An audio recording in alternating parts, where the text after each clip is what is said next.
అందరికీ praise the lord.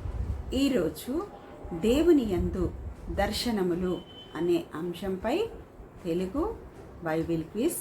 ఈ ప్రశ్నలకు సమాధానాలు క్రింద ఇవ్వబడ్డాయి, సరిచూసుకోండి.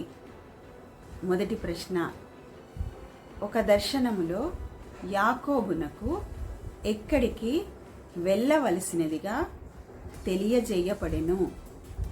రెండవ ప్రశ్న, దర్శనమందు దేవుని చేత హెచ్చరింపబడి తీర్పు నొందినది ఎవరు? మూడవ ప్రశ్న, అననీయ తన దర్శనమందు ఎవరికి బోధింపవలనని ఆజ్ఞాపించబడెను?